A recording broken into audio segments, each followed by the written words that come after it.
Kita diajarkan selama ini bahwa Rusia adalah agresor, bahwa Ukraina adalah korban. Tapi sekarang, narasinya mulai runtuh. Karena kenyataannya Ukraina bukan lagi bertahan. Mereka menyerang. Bukan cuma sekali, tapi berkali-kali.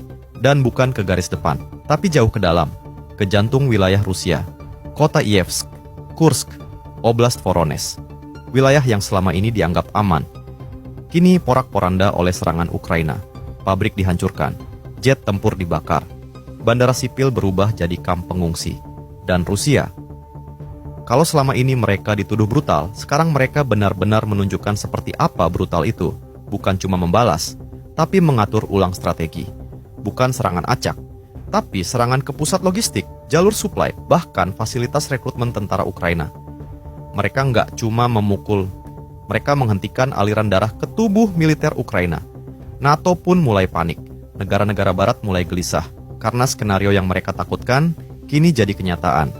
Perang ini bukan lagi di parit-parit perbatasan, tapi di pusat kota, di langit sipil, di tempat yang selama ini mereka pikir tidak akan tersentuh. Dan kalau kita mau jujur, ini bukan lagi soal siapa menyerang siapa, tapi soal siapa yang selama ini menyulut, lalu lari dari tanggung jawab.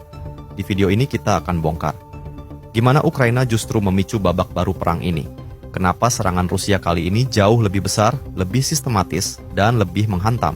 Dan apa yang bikin Barat, khususnya Amerika dan NATO, mulai ketar-ketir menghadapi Rusia yang sekarang gak lagi ditahan. Karena hari ini, yang dibombardir bukan cuma kota dan gudang amunisi, tapi juga narasi. Dan kalau narasinya berubah, persepsi dunia pun ikut bergeser. Ukraina kini tak lagi bermain bertahan. Mereka justru melancarkan serangan nekat jauh menembus wilayah dalam Rusia. Kota Iyevsk yang damai, lebih dari 1.000 km dari garis depan, dihantam keras. Pabrik sipil menjadi target. 3 orang tewas, 6 kritis, dan ledakan terasa di seluruh distrik. Bukan hanya satu kota. Kursk, salah satu wilayah penting Rusia, ikut jadi sasaran. Gedung militer diledakkan. Bukan pakai senjata biasa, tapi bom presisi buatan Prancis. AASM Hammer. Senjata NATO, uang rakyat Eropa, dipakai untuk membunuh rakyat Rusia. Yang paling mengkhawatirkan, serangan ke Oblast Voronezh. Targetnya, pangkalan udara Boryzhkelsk, tempat parkir jet tempur strategis. Su-34, Su-35S, Su-30. Jet-jet yang selama ini menjaga kedaulatan Rusia, kini terbakar di markasnya sendiri. Ini bukan cuma serangan militer, ini provokasi terang-terangan. Dulu, Barat menyebut Rusia agresor. Tapi siapa sekarang yang membombardir kota jauh dari garis tempur? Siapa yang kirim senjata untuk serang wilayah dalam negara berdaulat? Ini bukan lagi perang di halaman depan. Ini invasi udara ke ruang tamu rumah Rusia.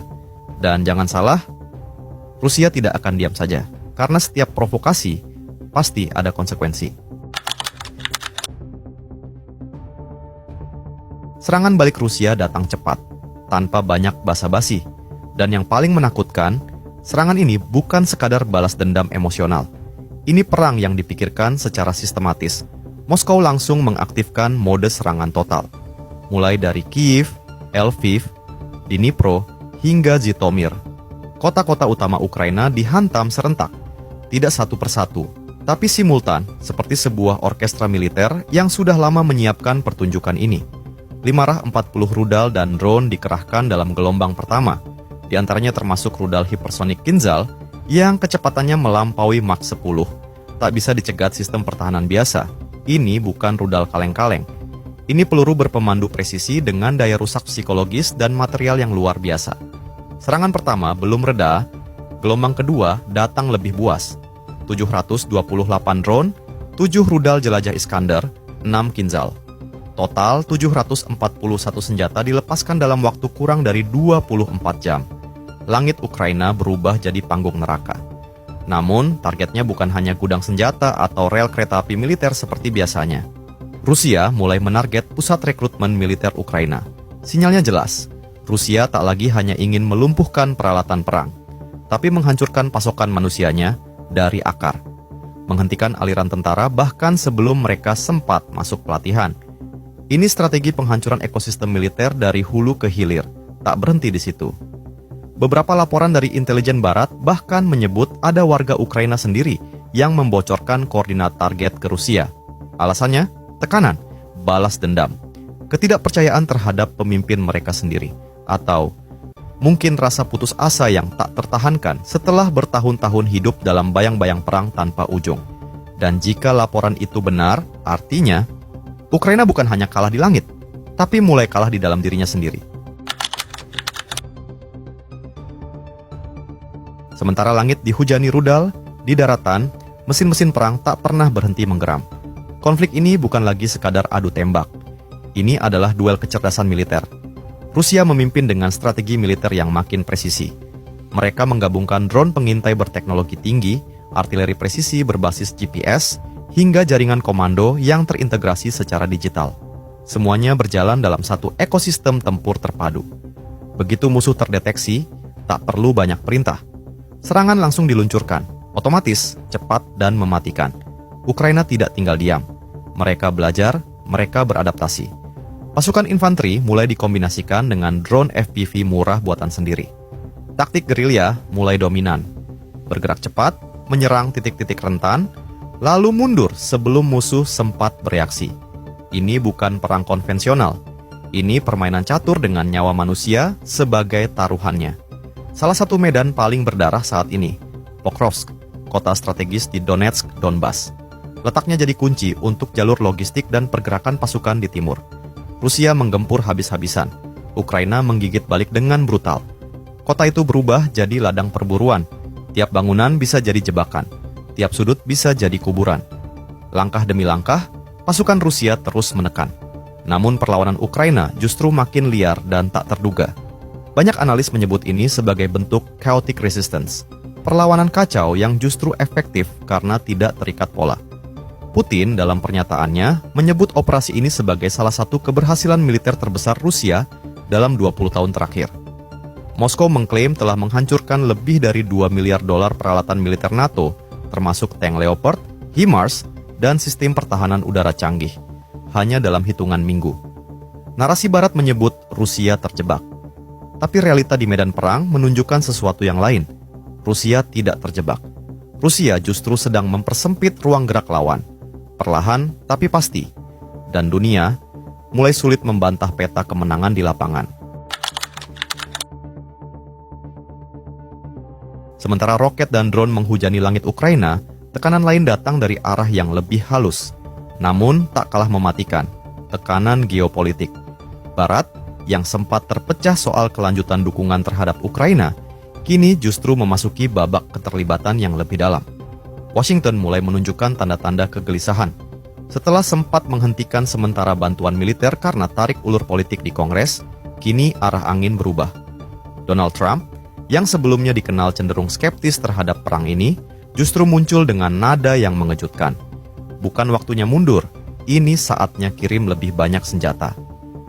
Pernyataan itu memicu gelombang baru dukungan dari kubu Partai Republik, yang awalnya terpecah antara America First dan tanggung jawab global. Di saat yang sama, Uni Eropa tak ingin tertinggal. Paket sanksi ke-18 terhadap Rusia kini sedang digodok. Bukan lagi sanksi kosmetik. Kali ini yang disasar adalah urat nadi ekonomi Moskow. Tujuannya jelas, bukan cuma menghukum Rusia, tapi membuat mereka tercekik pelan-pelan secara ekonomi. Namun ini bukan tanpa risiko. Setiap sanksi baru terhadap Rusia adalah pisau bermata dua. Sebab pasar energi global itu terhubung. Ketika Rusia terguncang, harga minyak bisa melonjak. Dan rakyat Eropa sendirilah yang akan ikut merasakan getarannya.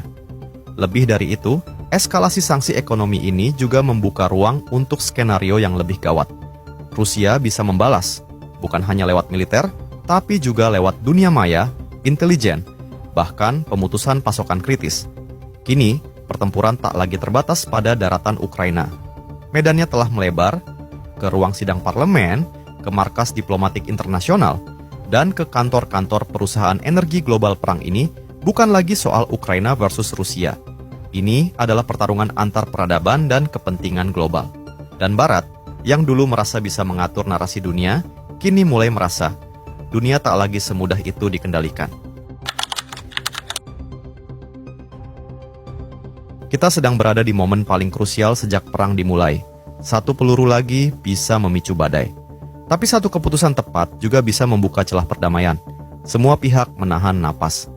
Mereka tahu, ini bukan cuma soal menang atau kalah, tapi soal keberlanjutan eksistensi. Dunia kini berdiri di antara dua jalan besar, eskalasi, di mana setiap hari makin banyak drone, rudal, dan misil berseliweran. Atau gencatan, di mana meja perundingan kembali dihidupkan, meski mungkin rapuh dan penuh sandiwara. Menariknya, di balik letupan dan headline perang, mulai terdengar suara-suara kecil. Rapat tertutup, jalur diplomasi gelap, negosiasi back channel yang tak pernah disiarkan ke publik. Ada kabar bahwa Moskow dan Washington sama-sama mulai merasa tekanan dari dalam negeri. Ekonomi mulai menjerit, dukungan rakyat melemah, para elit mulai hitung-hitungan kerugian. Dan jika tekanan ini terus membesar, maka perang bukan hanya akan berubah bentuk, tapi mungkin akan berubah tujuan. Dulu tujuannya menguasai, sekarang bisa jadi hanya bertahan. Hari ini, yang dihancurkan bukan hanya tank dan infrastruktur militer, tapi struktur kestabilan dunia itu sendiri. Karena ini bukan lagi semata-mata konflik dua negara bernama Rusia dan Ukraina,